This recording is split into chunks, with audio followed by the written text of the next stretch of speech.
సిద్దిపేట నియోజకవర్గం నంగునూరు మండలం అక్కెనపల్లిలో పామాయిల్ తోట మొదటి క్రాప్ కోతకు హరీష్ రావు హాజరయ్యారు. మొదటి పంట కోసేందుకు రైతు నాగేందర్ హరీష్ రావును ఆహ్వానించారు. రైతు నాగేందర్ కోరిక మేరకు పామాయిల్ తోట కోతను హరీష్ రావు ప్రారంభించారు. ఇక ఈ కార్యక్రమంలో నంగునూరు మండల బీఆర్ఎస్ నాయకులు కార్యకర్తలతో పాటు పలువురు రైతులు పాల్గొన్నారు.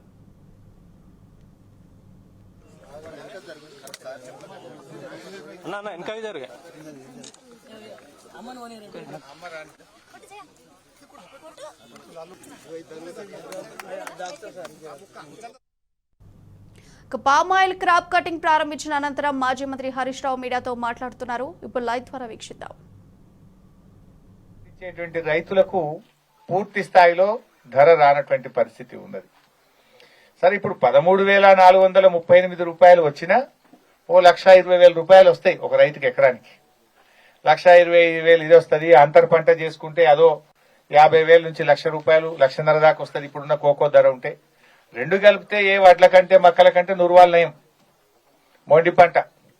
కానీ ఇంకా కొంచెంత ఈ కస్టమ్ డ్యూటీ ఒక 15% వేస్తే పామాయిల్ రైతులకు లాభం జరుగుతుంది, దేశానికి కూడా మేలు జరుగుతుంది, విదేశీ మార్క ద్రవ్యం చాలా ఆదా అవుతుంది. కేంద్ర ప్రభుత్వం స్పందించి గతంలో ఉన్నటువంటి కస్టమ్ డ్యూటీని పునరుద్ధరించాలని, విదేశాల నుంచి వచ్చే పామాయిల్ మీద కస్టమ్ డ్యూటీ వేయాలని చెప్పి కూడా నేను కేంద్ర ప్రభుత్వాన్ని ఈ సందర్భంగా కోరుతా ఉన్నా. ఇకపోతే మన రాష్ట్రంలో కొత్తగా వచ్చినటువంటి కాంగ్రెస్ ప్రభుత్వం కూడా పామాయిల్ రైతులను కొద్దిగా చిన్న చూపు చూస్తా ఉన్నారు. గతంలో మనం ఉండంగా ఏంటంటే రైతులకు క్రాప్ మెయింటెనెన్స్ కింద 4,200 రూపాయలు ప్రతి సంవత్సరం ప్రతి ఎకరానికి ఇచ్చేవాళ్ళం. ఈ ప్రభుత్వం వచ్చిన 6 నెలల్లో ఈ 4,200 రూపాయలు రావడం బంద్ అయింది.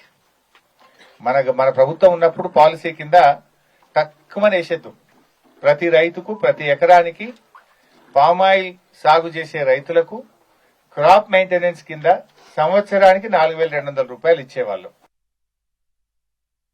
ఉన్న కాంగ్రెస్ ప్రభుత్వం ఈ క్రాప్ మెయింటెనెన్స్ ఇవ్వడం లేదు. నేను ఈ సందర్భంగా ప్రభుత్వాన్ని కోరుతా ఉన్నా, ఈ 6 నెలల నుంచి పెండింగ్ లో ఉన్నటువంటి రైతులకు వెంటనే క్రాప్ మెయింటెనెన్స్ కింద ప్రతి ఎకరానికి ఇచ్చే 4,200 రూపాయలు విడుదల చేయాలని చెప్పి డిమాండ్ చేస్తా ఉన్నా. రెండవది, ఇవాళ డ్రిప్ కూడా కొత్త రైతులు ఎవరన్నా పామాయిల్ పెట్టాలంటే అప్పుడు ప్రభుత్వం అడ్వాన్స్ గా పైసలు ఇచ్చేది, డ్రిప్ కంపెనీలకు ఇచ్చి తొందరగా పామాయిల్ రైతులకు డ్రిప్ పెట్టించే వాళ్ళు. ప్రభుత్వం ఇప్పుడు ఆ డ్రిప్ కంపెనీలకు కూడా డబ్బులు ఇవ్వకపోవడం వల్ల కొత్తగా ఎవరైనా పామాయిల్ పెట్టాలంటే డ్రిప్ కంపెనీలు ముందుకొచ్చి డ్రిప్ ఇన్స్టాల్ చేయడం లేదు. ప్రభుత్వం తక్షణమే స్పందించి పామాయిల్ రైతులకు డ్రిప్ కోసం పడ్డటువంటి నిధులను వెంటనే విడుదల చేయాలని చెప్పి కూడా నేను డిమాండ్ చేస్తా ఉన్నా. ఇక మూడో విషయం, మొక్కలు కూడా సబ్సిడీ మీద ఇచ్చేవాళ్ళం. ఆ రాష్ట్ర ప్రభుత్వం నుంచి మొక్కల కోసం ఇచ్చే సబ్సిడీ కూడా పెండింగ్ లో పడ్డది, అది కూడా వెంటనే విడుదల చేయాలని చెప్పి కూడా నేను రాష్ట్ర ప్రభుత్వాన్ని ఈ సందర్భంగా కోరుతా ఉన్నా. ఇకపోతే అందరూ రైతు సోదరులు ఇక్కడ ఉన్నారు. ఈరోజు నేను కోరేది ఒక్కటే, రైతులందరినీ ఈ పామాయిల్ అనేటువంటిది తప్పకుండా మీకు మేలు జరగాలని ఎంతో కృషి చేసి మన ప్రాంతంలో ఇంట్రడ్యూస్ చేసినాం. అంత పెద్ద ఫ్యాక్టరీ కూడా పెట్టుకున్నాం. మొన్నటిదాకంటే వస్తుందో రాదో, మన ఏరియాకు సూట్ అవుతుందో కాదో, వద్దన పెట్టిష్టం మన ఏరియాకు సూట్ అవుతుందో కాదో అని అనుమానం ఉండే. ఇప్పుడు చూడండి, ఆ గెలలు చూస్తే కడుపు నిండి అంత గొప్పగా వచ్చినాయి. ఇంక ఇది మొదటి ఖాతనే. ఇప్పటి వరకు మొదటి క్రాప్ ఇంత బరువు ఎక్కడ రాలేదట. సిద్దిపేటలో వచ్చినంత గొప్పగా ఇంత బరువు ఎక్కడ రాలేదట. ఫస్ట్ క్రాప్ దాదాపు ఇది 7-8 కిలోలు వచ్చింది. జనరల్ గా ఫస్ట్ క్రాప్ 4-3 కిలోలు 5 కిలోలు వచ్చేదట. అంటే మన ఏరియా బాగా సూట్ అయింది. అందువల్ల ఇంకా ఇది సెకండ్ కటింగ్ వరకు బాగా వస్తుంది, ఇంకా బాగా వస్తుంది. ఇది 5వ సంవత్సరం 6వ సంవత్సరం పోయే వరకు ఇంకా మంచి 10 కిలోలు వస్తుంది. ఒక్కొక్క కిలో 10-11 కిలోలు కూడా వచ్చే అవకాశం ఉంటుంది. సో అందువల్ల ఇది మన ప్రాంతానికి సూట్ అవుతుందని తెలిసిపోయింది కనుక ఇంకా రైతులు పెద్ద ఎత్తున ముందుకొచ్చి ఈ యొక్క అవకాశాన్ని సద్వినియోగం చేసుకోవాలని నేను రైతు సోదర సోదరీమణులకు విజ్ఞప్తి చేస్తా ఉన్నా.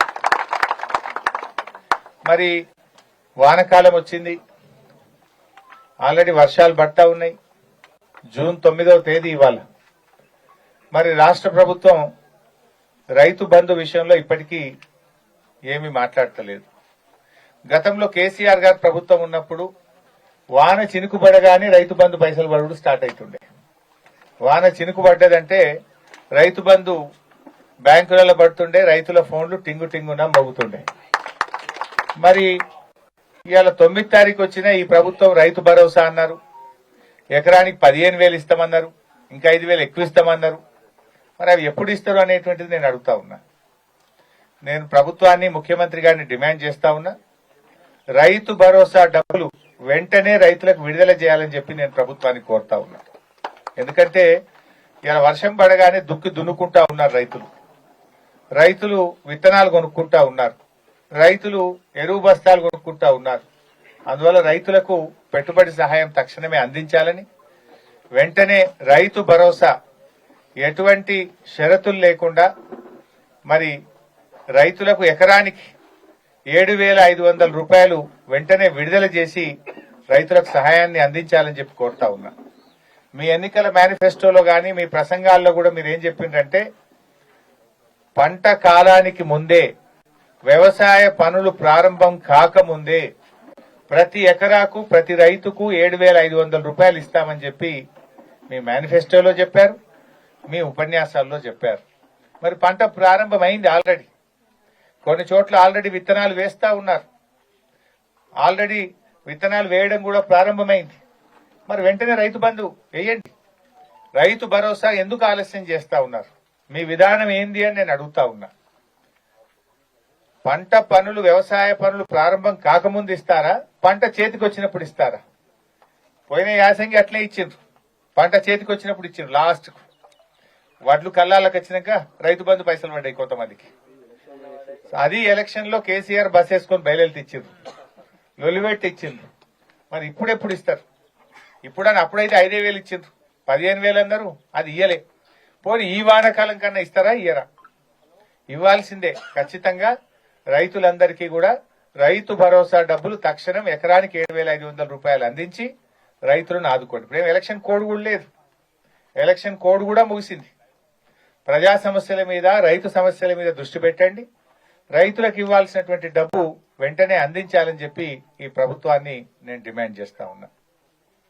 ఇవాళ పరిస్థితి ఏంటంటే, మా రైతులు ఫోన్ చేస్తున్నారు సిద్దిపేట నుంచి నాకు చాలా మంది, జనుము విత్తనాలు దొరుకుతలేవు, జీలుగు విత్తనాలు దొరుకుతలేవు, పచ్చిరొట్ట విత్తనాలు దొరుకుతలేవు, కొద్దిగా వస్తున్నాయి, అర్ధగంటలనే అయిపోతున్నాయి సార్ అంటున్నారు. గతంలో ప్రభుత్వం ఉన్నప్పుడు ఎప్పుడు షార్టేజ్ రాలే. ఎన్ని విత్తనాలు కావాలంటే అన్ని పచ్చిరొట్ట విత్తనాలు రైతులకు అందుబాటులో పెట్టాం. కానీ ఈ ప్రభుత్వం ఏదో కొద్దిగానే తీసుకొస్తుందట, అవి గంటసేపట్లో అర్ధగంటలనే అయిపోతున్నాయట.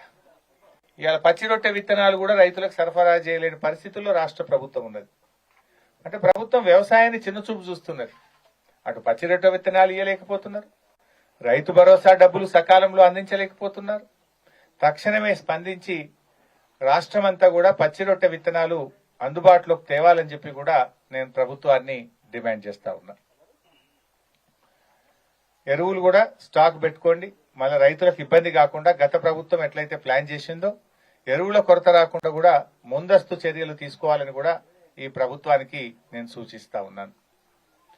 అదేవిధంగా ఆయిల్ పామ్ రైతుల పెండింగ్ సమస్యలన్నీ కూడా వెనువెంటనే పరిష్కరించాలని, సబ్సిడీలు, రైతులకు ఇవ్వాల్సిన డబ్బులు విడుదల చేయాలని చెప్పి కూడా డిమాండ్ చేస్తా ఉన్నా. ఇక చివరి విషయము, మా సిద్దిపేటే గాని తెలంగాణ రాష్ట్రంలో వడ్లంటే దొడ్డు వడ్లే పండుతాయి.